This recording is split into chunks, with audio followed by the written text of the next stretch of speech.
Happy morning friends. उम्मीद है आप लोग सब अच्छे होंगे। अल्हम्दुलिल्लाह मैं भी ठीक हूँ। आइए मैं आज आपको एक कहानी बताता हूँ। कहानी है एक राजा की। पहले के दिनों में क्या होता था कि आपस में एक राजा दूसरे राजा पे ज़मीन अपनी सल्तनत बनाने के लिए बढ़ाने के लिए एक दूसरे पे आक्रमण करते थे। उनके कब्ज़ा करने के लिए ज़मीनों को। इसी सिलसिले में क्या हुआ कि दो मतलब राज्य में जंग छिड़ जाती है। तो एक राज्य के राजा ने खूब तैयारी करी होती है। लोग अच्छे से इंतज़ाम करते हैं।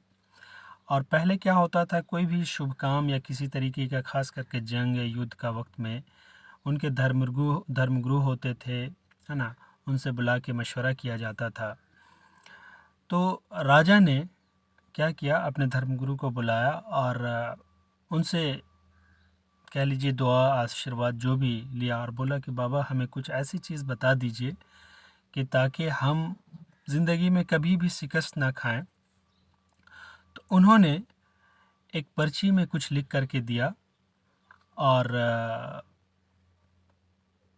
उसको बोला कि इस पर्ची को आप तभी खोलिएगा। राजा को इंस्ट्रक्शन देते हैं वो गुरुजी कि इस पर्ची को आप तभी खोलिएगा जब आपको लगे कि सब कुछ ख़त्म हो चुका है, अब कुछ और बाकी नहीं रहा। वो पर्ची को रख लेते हैं। जंग छिड़ती है। ये राजा की हार होती है, बहुत बुरी तरह हार होती है। हत्ता कि ऐसा होता है कि इस राजा को मतलब भागना पड़ता है मैदान छोड़कर और एक गुफा में छिप जाना पड़ता है। बहुत ही परेशान हाल, बहुत ही हताश होता है वो राजा, है ना। और मतलब अब ज़िंदगी के और कोई ऐसी उम्मीद बाकी नहीं रही। सोचता है कि हमारी पूरी सेना मारी गई, हमारा राज्य, हमारा सल्तनत चला गया, है ना। ये सोच करके वो उस गुफा में बैठा हुआ अकेला ऐसे ही। फिर अचानक से याद आता है कि गुरुजी ने मुझे कुछ पर्ची दिया था, कुछ नुस्खा दिया था। वो क्या था? तो उन्होंने क्या किया, निकाला उसको। जब निकाल करके पढ़ते हैं तो देखते हैं लिखा हुआ है उस पर कि ये वक्त भी गुजर जाएगा। राजा को बहुत गुस्सा आता है कि गुरुजी ने ये क्या चीज़ लिख के दे दिया। और कुछ ऐसी चीज़ होनी चाहिए, कोई दुआ होनी चाहिए, कोई मंत्र होना चाहिए ताकि मैं अपने राज्य को फिर से हासिल कर सकूं। खैर लेकर के उन्होंने सब्र किया। कुछ दिनों के बाद क्या होता है, राजा थोड़ा हिम्मत जुटा करके फिर से अपनी सेना तैयार करते हैं और उस जो सामने वाला जो राजा है जिन्होंने इनके राज्य पे आक्रमण किया था, कैप्चर किया था, उस पे आक्रमण करता है और इनकी विजय हो जाती है और फिर से अपना राज्य, अपना सल्तनत वो चलाने लगते हैं।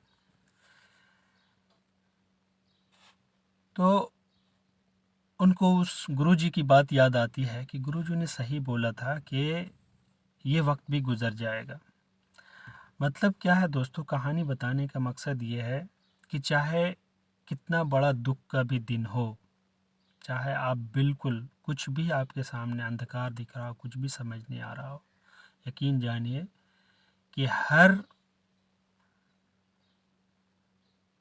परेशानी के बाद आसानी है। रात के बाद दिन को आना ही है, ठीक है ना। तो बस वक्त क्या होता है, उस वक्त परेशानी के वक्त हौसला रखने का होता है। अब मैं कहानी ये आज आपको क्यों सुना रहा हूँ, यही कहानी आज हम लोगों के साथ भी है। बहुत दिक्कत आ रही है, हम अपने घरों से निकल नहीं पा रहे हैं, कहीं पे कुछ न बिजनेस की बात कर पा रहे हैं, प्लान कर पा रहे हैं, न प्रोडक्ट्स हमारे पास हैं। मतलब कि हताश ही कह सकते हैं कि हो गए हैं कि लेकिन यकीन जानिए ये वक्त भी गुज़र जाएगा, दिन अच्छे ज़रूर आएंगे। बस अभी हौसला रखना है। बस ये सोचना है कि जो हमारे हाथ में है हम क्या कर सकते हैं। जो हमारे हाथ में है ही नहीं उसको तो कुछ भी नहीं किया जा सकता है। ना तो हम लॉकडाउन को रुकवा सकते हैं, ना कोरोना को ख़त्म कर सकते हैं। बस कर क्या सकते हैं, अगर हम अपने बिजनेस के लिए तो हम मीटिंग्स अटेंड कर सकते हैं ज़ूम की, ट्रेनिंग्स अटेंड कर सकते हैं, लोगों को इनवाइट कर सकते हैं, अपनी पर्सनल बिलिंग जो ऑनलाइन बिलिंग कर सकते हैं, है ना। ज़्यादा से ज़्यादा लोगों को सिखा सकते हैं ऑनलाइन बिलिंग कैसे किया जाता है, जूम में मीटिंग कैसे अटेंड किया जा सकता है। और एक बहुत अच्छी बात मैं बताता हूँ आपको, भाग दौड़ की ज़िंदगी में क्या हो रहा था कि ना तो हम सही से प्रॉपर लिस्ट बना पा रहे थे, ना हम अपने ड्रीम लिख पा रहे थे। तो इस बात को, इस मौके को, इस समय को आप गनीमत समझ करके इन सब कामों में लगा दीजिए। देखिएगा ये वक्त जब गुज़र जाएगा तो आपके पास एक रेडीमेड मटेरियल होगा, आपके ड्रीम्स, आपके सपने, आपके गोल्स लिखे हुए होंगे, आपका एक्शन प्लान लिखा हुआ होगा, आपकी लिस्ट बहुत बड़ी होगी। और जब आप काम करना शुरू करेंगे तो एक बहुत ऊंचाई पे और एक बहुत बड़े बिजनेस के मालिक होंगे आप। दोस्तों हौसला रखिए, हम लोग के साथ बिल्कुल ठीक हो, बहुत अच्छा होगा। मैं इस कॉन्टेक्स्ट में मैं ये कहना चाहूँगा लोगों से, लीडर्स से, कि आज 4 मई है, मंथ की बिलिंग स्टार्ट हो गई है। लीडर्स से रिक्वेस्ट यही है कि मंथ एंड तक वेट ना करें कि हम जब ऑनलाइन बिलिंग करेंगे तो हम करेंगे, क्योंकि लीडर लीड्स द वे। हम जब तक नहीं करेंगे तो अपने डाउनलाइन से एक्सपेक्ट भी नहीं कर सकते हैं। सिस्टम के तहत, कंसिस्टेंसी के तहत बिजनेस को कीजिए और इंशाल्लाह बहुत बड़ा बिजनेस होगा। हम लोग सब मिल करके एक साथ इंशाल्लाह आगे बढ़ेंगे।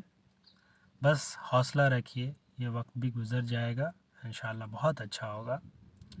हेल्दी रहिए, सेफ रहिए, है ना। अपनी हिफाजत करिए, अपने घर वालों की हिफाजत कीजिए, अल्लाह से दुआ करिए, इंशाल्लाह हम लोग सब ठीक रहेंगे। दोस्तों, wish you infinity of wealth and health.